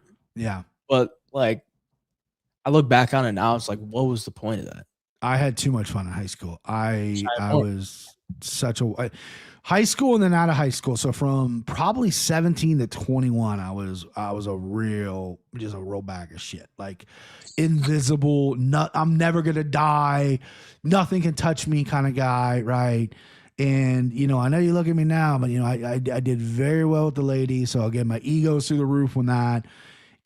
People were afraid of me because I would fight at a drop of a hat. So I needed to get ego checked, and I did. I got in a fucking DUI, hit a guy on a motorcycle in my car. He was parked. I rear-ended him. He threw over his handlebars. I was completely hammered drunk. He runs over and starts punching me through the window. I reverse out and just drive away. I was with a girl I knew. She was drunk too. And then the cops obviously found me and chased me down. And then, I paid a lot of money for that and really had to fucking work that one off. And that was kind of the end of my drinking. I realized cause I never really liked it, but then I'm like, I'm not going to fucking keep doing that like an idiot. So luckily I didn't kill the guy because that would have been bad. Yeah, he just flipped over his handlebars and then he punched me a few times. And he fucking punched like a little bitch. Everything ends with a fist fight. A lot of fights, bro. I'm telling you, I have so many stories. It's insane the amount of stories I have. I can never tell them because it's so like self-gratifying, and it's like, oh, shut up about yourself or whatever. But yeah, that wasn't a fight. That guy literally was just like, what the fuck? And he starts punching me. And the funny thing was, like, right before that accident happened, the girl I was with posted a picture on Facebook, and I'm driving. And I have my thumbs up and I'm on the phone and she's taking the picture. That was 5 minutes before I hit this guy. And then they tracked me down to my house. They caught me switching my car out with my parents' car because my front of my car was dented in and shit. Yeah. And they caught me, and the girl I was with was passed out on the sidewalk. Wow. And yeah. So the Delhi cop where I live, the township, that guy bought everything I said. The Cincinnati cop showed up and fucking threw down the hammer and basically said, I basically murdered this guy and I better admit it. And my parents were like, just admit it. Just admit it. And I finally was like, fine, I did it. And then, yeah, so that sucked. But that woke me up. That was definitely an ego check for sure. I definitely really grew up. I needed that, or I would have never grown up. So even though it was one of the worst days of my life, Buddy lost me 10 minutes ago. Let's talk White House. Where'd he talk the White House? TS Swizz 2000. T-Swiss, you can rewind it if you want to look at our White House. All right, let's move on. Let's see what 3PC says. You want to cover Vons? I would not rather. I'm not a political guy. I avoid that avenue as much as I can. I did brush up on it today, and I saw an article where Trump was apparently the whistleblower of the Epstein stuff, right? Everyone thinks he was involved. I don't know. I don't have a dog in this fight. But yeah, but to answer Vaughn's question, so the UFC still have the White House in lieu of Epstein files alluding Trump as a sex traffic pedophile? Yes. Because I think everyone on that list is very famous and very powerful in this country, and they're all probably pedophiles. Why risk not having an incredible fight night? So yes, I think we should still have it. I think they should. And let's throw the word allege as well, so we don't get sued. Allegedly, sex trafficking pedophile. Let's allege. Yeah, I'm not sure about anything about that, so yeah, I stay away from it. I just don't have time to like know all this shit. Like I don't know. I got work to do, dude. Like too many people in my life, my in-laws and my stepfather are so wrapped up in politics. It's like it becomes their identity. And I grew up where my parents were very conservative, and my uncle, who I was very close with, was very liberal. So I got both sides of it. And I just was like, they're arguing, they're fighting, and it's like, that's all we talk about. I'm like, I'm just not going to do it. Yeah. I don't vote because I'm ill-informed. I don't vote because it's like, my vote shouldn't matter because I don't know anything about anything. I avoid it. Right. And then I'm at work and I'm trying to be an adult and everyone around me is talking politics. I'm just like, Did you see the UFC this weekend? Like, I don't, I just try to avoid it. It's such a hot topic issue that I can't do it. And I hate when people get judged based on their political beliefs. Right. Like two of my best friends are both bleeding heart liberals. Right. And my other friend is a very conservative guy. I have another really good friend that's like right in the middle. So, it's just too much to even comprehend or talk about. But yes, I do think they should still have the fight at the White House. I agree. What else we got here? Russ kind of had a good point. He backed up the Russ's thing. Russ said, my issue with the thing, especially now, it's likely to be shortened card. Yeah. Is it not for the real UFC fans? It's going to be a sector. Yeah, because no fans are going to be there. They're going to be apparently across the street at the park with TVs. You can't buy a ticket to the thing. And it might slow up divisions and delay matchups, and that would piss me off if it was like a yearly thing. Yeah. But it's a once in a lifetime thing, right? 250 year anniversary of America, Trump's birthday. Our active president is a giant MMA fan. Like, that's never gonna happen again. We got to kind of seize the moment. So yeah, I get what you're saying, but I will gladly slow up divisions for this card. I do think the shortened card, like 6 fights, is going to be weird, bro. It is going to be weird because I feel like they're going to have to. It can't just be 2 hours. It's going to have to be 5 or 6. So there's going to be a lot of filler time. They're probably going to do a ton of vignettes, ton of production value going to go behind these. If it's 6 fights, 12 fighters, which might be cool to see, but it also might be like, I kind of like the 14 fight card where we're just hammering the fights out because that's more fights I can bet, and the more fights I can watch. So it's going to be cool. It's going to be interesting, right? Again, I'm going to keep an open mind. Top prospects, deep dive. So I've obviously mentioned Gabe Stevenson. I'm not as up to date on my local fighters as I used to be. I know Trindaddy, who's probably in the chat. That guy, he's a fiend for the LFA and all the local shows, and he really grinds hard on those guys. He does a really good write-up of Dana White's Contender Series guys that come in.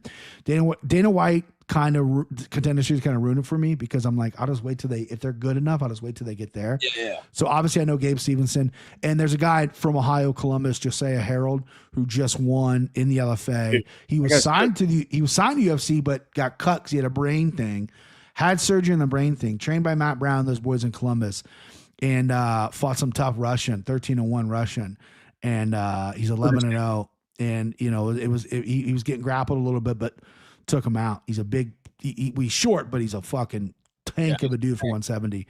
So I think the UFC needs to give him another shot for sure. Dude, I want to pull up that picture because I remember when he fought that guy. He was from Kyrgyzstan, actually, not Russia. But I love the size difference between those two guys was crazy. And Harold absolutely, there it is. I got it. See that? Yeah. Oh yeah. Harold, so I'm ragdolled him. Yeah, I'm a big dude, right? And when I meet people, especially fighters, I'm surprised how small they are. Ohio Combat League, there's a fighter I sponsor, Hunter Frazier. He fights on there, and I've been to some shows, and I saw Josiah Ohio. He wasn't fighting. He was in the crowd or whatever, and I saw him, and we were like feet away from each other. That dude is so fucking thick, bro. Like, he's not tall, but he's like his arm, he's wearing a tight t-shirt. I'll give him that, but he was thick. Like, I've met like Brandon Moreno, and he looked like a horse jockey to me. He was so small. He was. And he was so small. This dude is thick. And I, for a while, questioned if he could fight at 170 because his height makes you seem like he's a 55er. I think he can, dude. I think he can. I mean, short, but I think he can. And I don't know what he walks around at. He probably looked like 195 when I saw him at that fight, but thick old boy. And 11-0, got the brain fixed. He needs to be back. And I want a direct shot listen, if they want to throw him through contenders, cool, but I want a direct shot in the UFC. I think he's earned it. I do too. 170s are surprisingly huge. First time I saw Gilbert Burns in person. Okay. I was like, holy shit, dude. Like, how big he was? I walk around. I like to walk around like 190, but now I'm like around 200. Yeah. And he made me feel small, dude. Like, wow. Like we're relatively the same height. Yeah. But like the thickness of like just his neck and his head. Yeah. Is he like, used to fight at 55 too, which is wild. I know. Yeah. I know. He was out of camp, but like still. Sure, yeah. Probably walking around 210.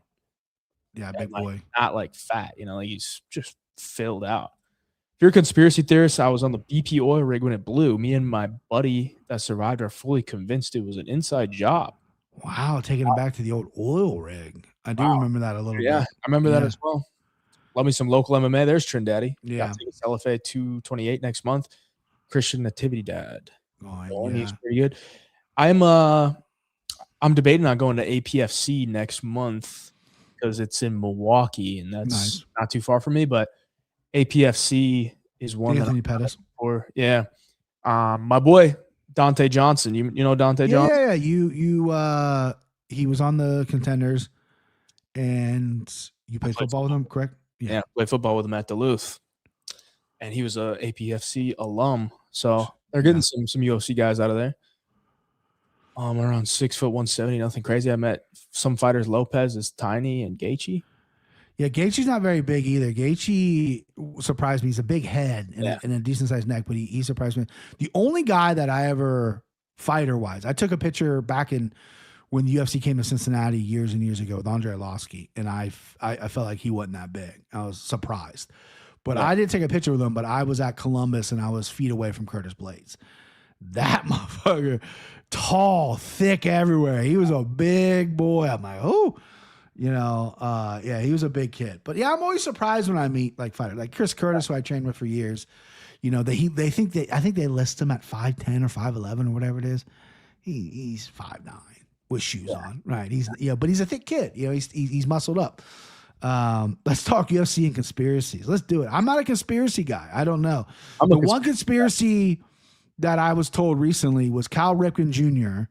was having that the old baseball player had that streak where he never missed a game or start or whatever, and they cut the power to stadium so he could get there because he's running late.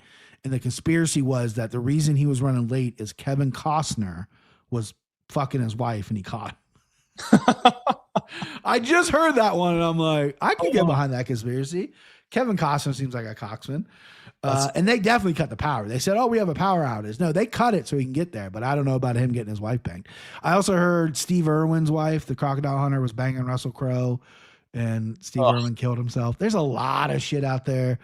I don't like getting into like the crazy conspiracies, like where, Alex Jones type shit, but usually the ones where people are banging wives are the ones I usually. There's got to be a little bit of truth to every conspiracy. Just a little. Yeah, you'd have to be, right? It has to be. Yeah. There's a little truth to probably everything, Ngannou is a giant, yeah. Yeah, I've never seen Ngannou in person. I've never met him in person. Yeah, I shook his hand maybe for like a child. Yeah. Yeah. I saw Poirier in person.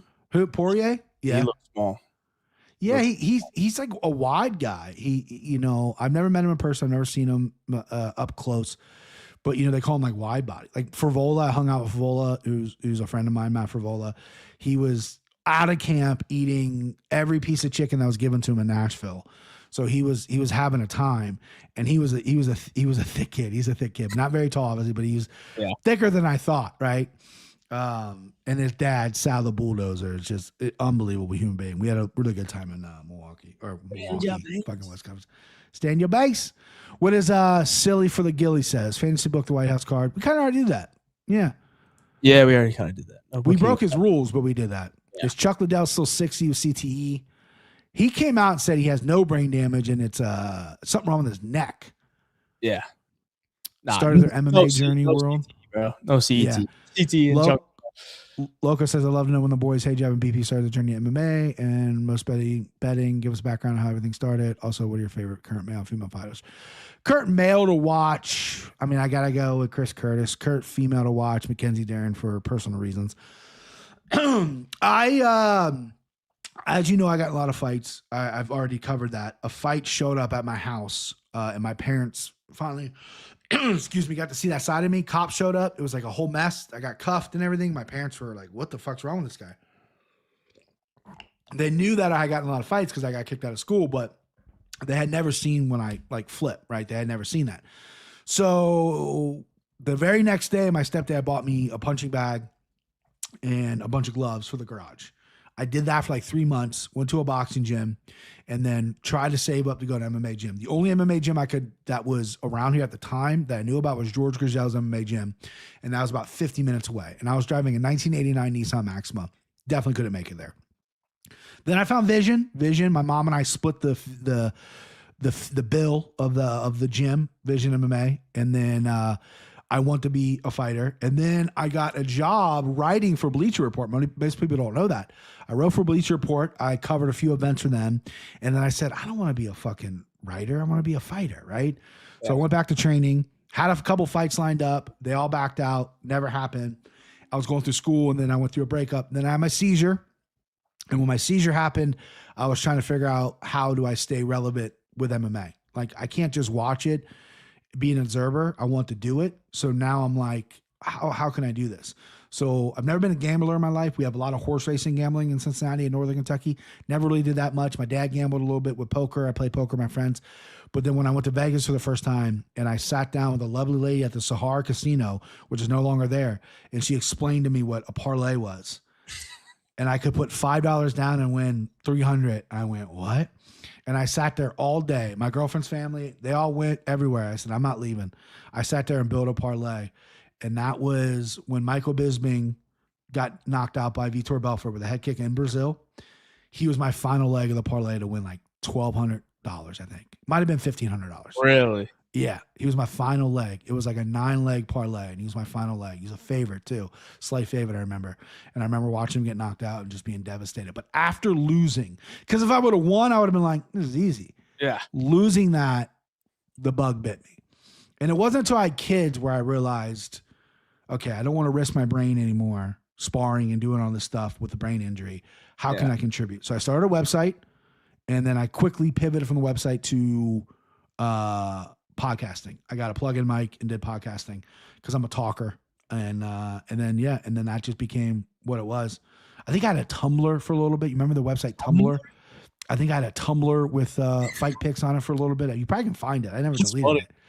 So MMA has been my life. I love it more than anything. This is, when I was a kid, I used to, if it was baseball season, I was into baseball. If it was basketball, I really liked March Madness. If it was football, I was into football.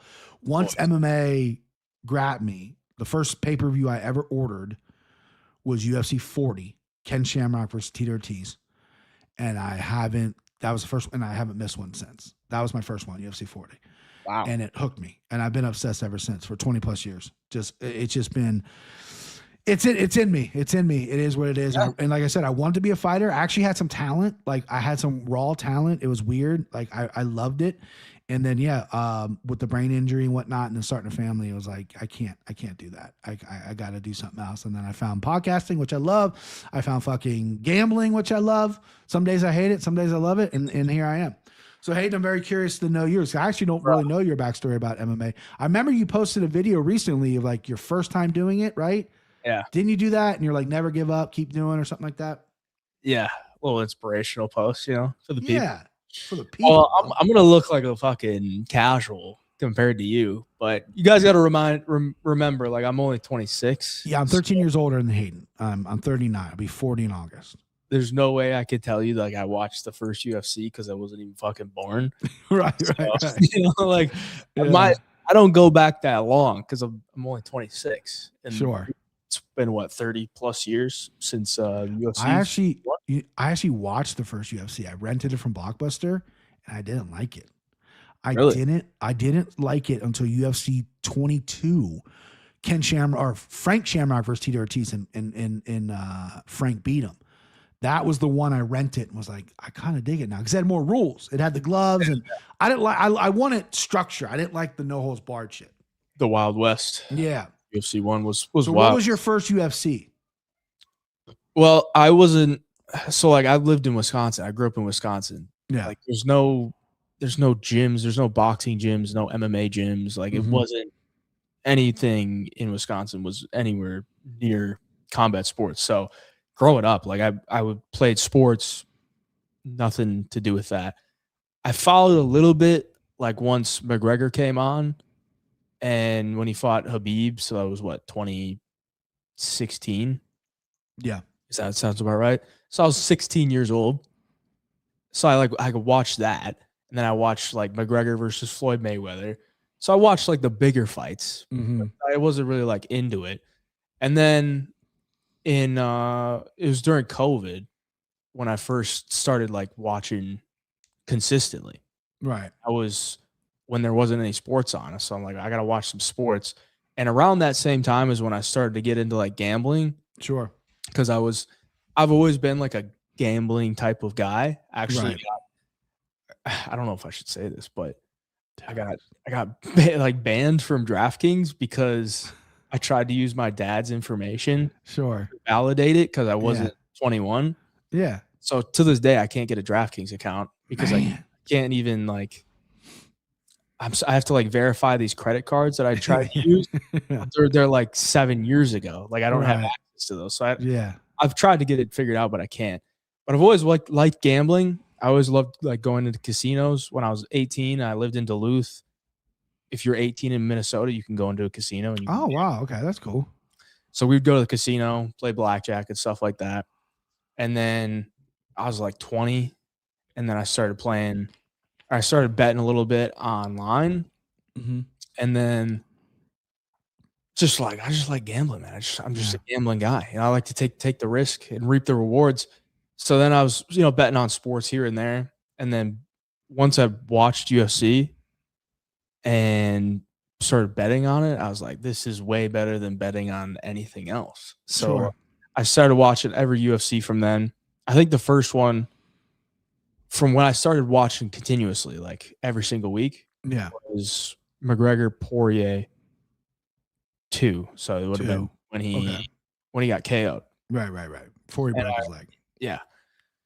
So then I started betting on it a bunch there. So that was 2020. And then a year, 2 years pass, and I'm like, I was running my shoe business. So I used to sell shoes. Okay. And I had this, not like a warehouse, but I had it was like a storefront. So if you think about like a small town where they have like the actual town part is like old buildings. I had bought a building in that town, and the storefront was my like warehouse, like where I stored all my inventory.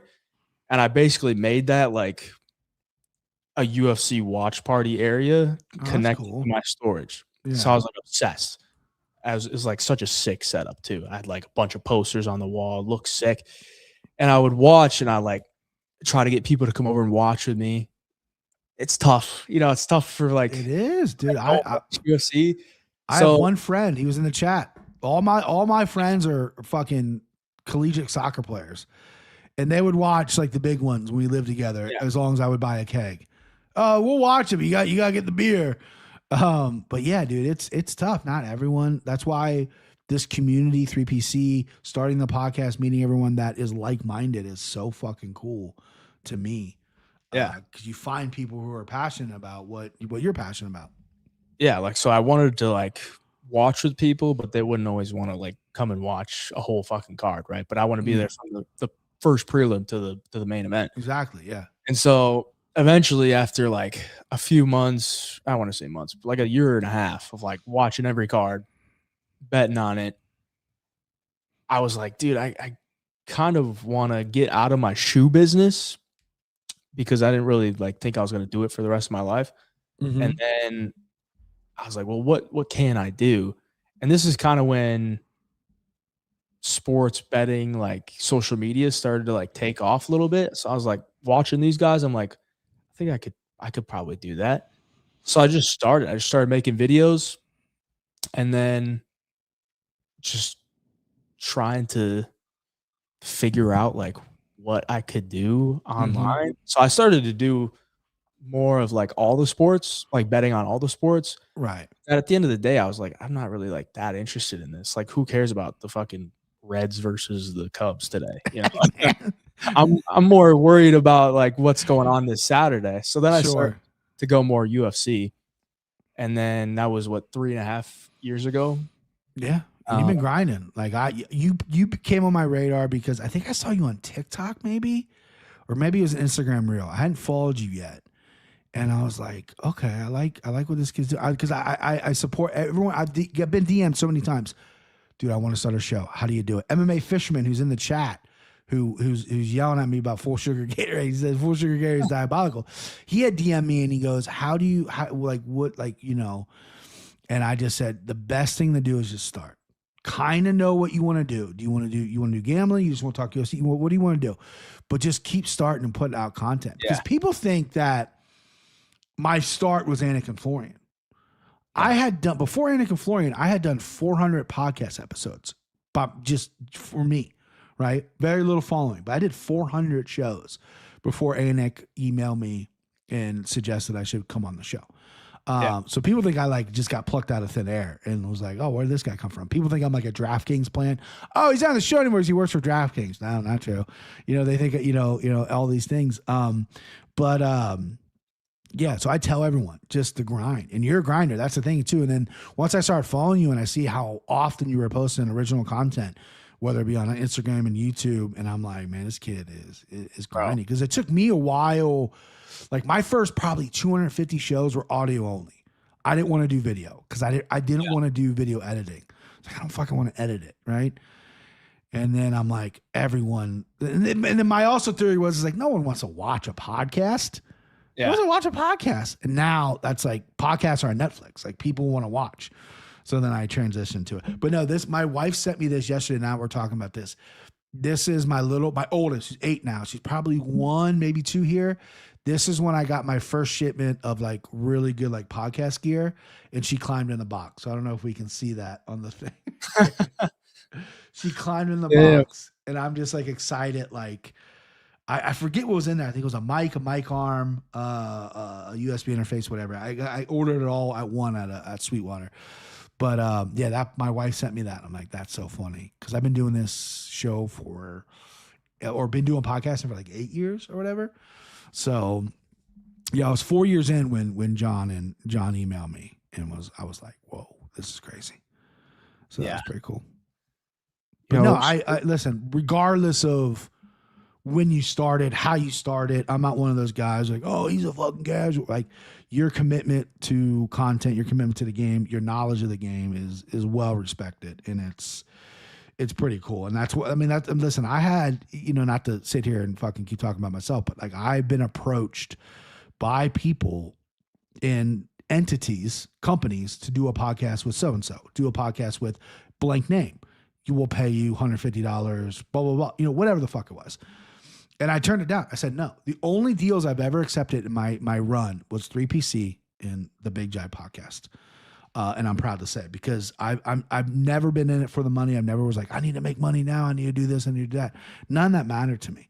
It's just doing content. And if I'm doing it with some Joe Schmo that I don't know and there's no chemistry and I sign a contract and I can't back out, fuck that. I ain't doing that. I'm not doing that. There's a guy that said, hey, I'll set your Patreon up. Yeah, you charge people $10 a month. I'll set everything up for you. All I want is like a 5% kickback. And I was like, I can't do that. I'm not charging anybody money. Like, what are we doing here? It's just me. So, but I'm glad you're in this space, brother. I really am. There's a lot of talented people out there. You're one of them. And MMA Fisherman said almost 1K on TikTok, went 10-1 last weekend. Shot. Oh my God, look at my guy. Yeah, brother. This is my first breakdown 3 years ago. Yeah. 63 views in 3 years, boys. Okay. I love that. Dude, I think I have that beat. Hello, everyone, and welcome to Hey Jive Picks. I'm your host, founder, editor, and producer, Hayden Iverson. We're going to be going over the UFC London card today. I apologize, but it is Thursday, July 21st. The fights are Saturday, July 23rd. Normally, I will be getting... See how fucking bad that was? It's funny, dude. If I listen to my first show, I don't even know what I would do, bro. It's so bad. I think I have you beat on the views though. Let me see. Look at these thumbnails, bro. These are my thumb, dude. Until you started doing the thumbnails, like my thumbnails have been bad from day one. All right, let's stroll all the way to the bottom. There's a lot of content in this motherfucker. Oh, I gotta change my heading. My heading still is inconforming. Okay, so my first video podcast I did with my buddy, it was on Leap Day 5 years ago. And I did it with my buddy, and he knows nothing about MMA. We did gross jelly bean roulette. And I got 52 views. And the very next one was UFC Fight Night Brasilia. Alrighty, we're back. This is part 2. We're going to be on video. Hello, video. Awesome. Wave to the camera. Don't have a lot of time in the camera, so we're going to get this fast. So we're going to play newlywed game. I have some newlywed. Yeah, bro. I've never. Bro, we had the grossest jelly beans ever, and I was filming on my iPhone, and it could only film for 30 minutes. And I was trying to get it done. Yeah. Dude, what's funny about that is that you see that desk that I'm working on there? I made that desk, bro. That's fucking made that. Yeah. That's impressive. Yeah, it's funny. Look at this guy. Yeah, I thought it was funny. I did like a prank. Yeah, 44 views. Yeah, the 23 views on the one. Yeah, you got to start somewhere, man. And you got to stick with it. That's another thing. I got a guy that messaged me. He's like, dude, I put something out and I got like 16 views. It's not worth it. I'm like, that's how everybody starts. Everyone starts out that way. If it's, you got to keep plugging as much consistency and just keep doing it because you love it. Don't worry about the views. Worry about the content. Worry about what you're doing. And one thing I learned, talking on camera is a skill that you get better at. 100%. Like, it's so bad to look at like the old videos. They're so bad. They're so bad. But my first 3 podcasts, I had a USB mic plugged into my computer, and I was talking into it, but the sound was coming from my computer. The microphone wasn't like I didn't have it selected. Yeah. So it sounds like I'm talking in a fucking bucket. It's bad. And I knew it was bad too. Then I really I watch YouTube videos of how to get better on the audio side. What does Ballsy say here? Oh, wait, hold on. Lunatic's got BM's the only title fight booked. Yeah, more title fights are coming. Obviously, we'll defend the White House card, but April or May. Yeah, I mean, they got some maneuvering to do for sure. Because, I mean, they still got to put on content before the White House. They can't load everything up. It'd be interesting. What do you think? I think they do a Joshua Van title fight. Yeah, that will make the White House. I think Gates should be on the White House. I think they might dust off old Cyril Gahn and maybe do an interim heavyweight with maybe Volkov. Because Aspinall's eyes are fucked. Maybe I don't know about that. Might do Hamzat Imavov. Hamzat, yeah, that's another one because Hamzat even said he's like they're not gonna have me on there. Yeah, that's an interesting one. That's yeah.